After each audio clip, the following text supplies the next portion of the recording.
मथुरा के गोवर्धन थाना क्षेत्र के शाही ईदगाह मस्जिद के पास गौमांस मिलने का मामला, जो गौवंश का अवशेष मिलने का मामला में एफआईआर दर्ज की गई है। अब तक 12 आरोपी की गिरफ्तारी हो गई है।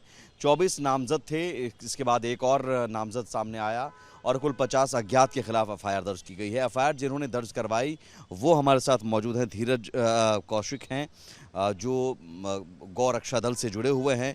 धीरज जी, आपने क्या आवेदन में दिया था और ये पूरा मामला कैसे सामने आया?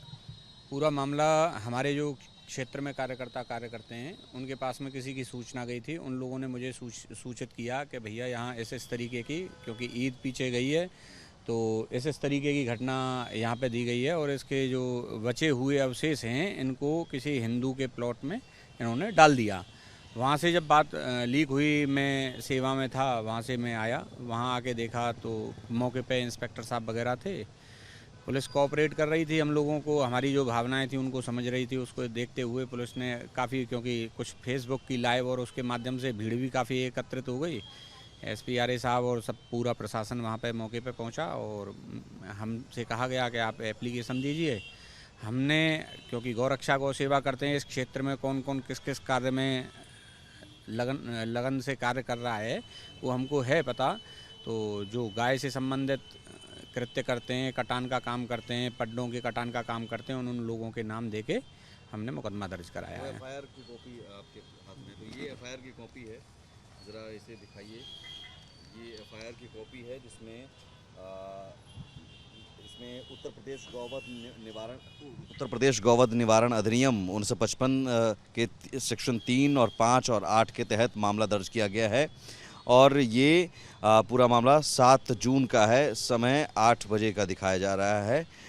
अब इसमें जो मामला दर्ज करने के बाद पूरी एफआईआर की ये कॉपी है। पूरी एफआईआर की कॉपी में जो कंप्लेंट नेम है धीरज कौशिक, जिनका नाम है धीरज कौशिक, जिन्होंने कंप्लेन किया और उसके बाद ये एफआईआर दर्ज हुई। इसमें सारे जो आरोपी के नाम हैं वो आप देखिए: साकिर उर्फ वीआईपी, समीर, सोहेल, अनवर वकील, इंतज़ार, अंसार, पिंटू, आसीन, ओशो, स्टार, फाजल, शाहरुख, हनी कुरैशी, आरिफ, धौसी, बाबू, घोसी, सनी, उस्मान, फिरोज, रशीद, चांद, फारूक, सुहेल और एक अज्ञात, जिसकी भी पहचान करने का दावा किया जा रहा है। और इनमें से 12 की गिरफ्तारी हो गई है।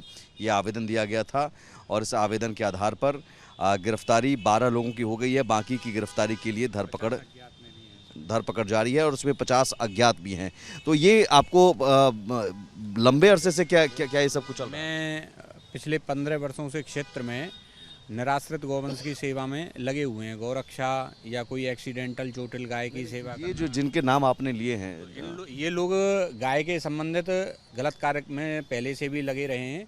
ये लोग यहाँ से छोटे हल्के दूध की या बिना दूध की, बिना जो गर्भाधान नहीं कर सकती हैं ऐसी गायों को उठा के मेवात भिजवाते हैं या यहीं किसी गांव में या अज्ञात जगह पे ले जाके कत्ल करते हैं ये लोग। इन लोगों के मुंह मांस लग चुका है। ये एक ब्रज भूमि है, पवित्र भूमि है। यहाँ ये लोग राक्षस हैं, राक्षसों का यहाँ रहना अनिवार्य नहीं है। इन लोगों को मैं गवर्नमेंट से, सरकार से, माननीय मुख्यमंत्री हमारे योगी आदित्यनाथ जी हैं, महाराज जी हैं, साधु हैं, पक्के सनातनी हैं, उनसे करबद्ध निवेदन करूंगा कि इन लोगों को ब्रजभूमि से बिल्कुल बाहर कर दिया जाए। ये यहाँ रहने योग्य नहीं हैं। ये जहाँ भी रहते हैं गंदगी मचाते हैं, मांस खाते हैं, अंडा खाते हैं, मछली खाते हैं, गंदी गंदी वस्तुओं का सेवन करते हैं। ये सन्यासी, साधु, संत, ब्रजवासी, सात्विक मनुष्यों की भूमि है। ये भगवान श्री कृष्ण की भूमि है। और गोवर्धन क्षेत्र जो है ये भगवान श्री कृष्ण का गौचारण क्षेत्र है। यहाँ भगवान गिरिराज जी पे गौचारण करते थे। यहाँ भगवान के जो गौचारण भूमि में उसी जगह पे अगर ये गायों का वध कर रहे हैं तो ये यहाँ रहने योग्य नहीं है। बिल्कुल। तो अभी पुलिस का एक्शन जारी है। जिन्होंने एफआईआर दर्ज करवाई वो उन्होंने भी कहा कि हमने उन नामजद आरोपियों को बताया और उसी के आधार पर गिरफ्तारी की जा रही है। 12 आरोपी गिरफ्तार किए जा चुके हैं और बाकी आरोपियों की धरपकड़ के लिए छापेमारी की जा रही है। सहयोगी कैमरा पर्सन संजीव के साथ मैं सुमित झा, मथुरा, रिपब्लिक भारत।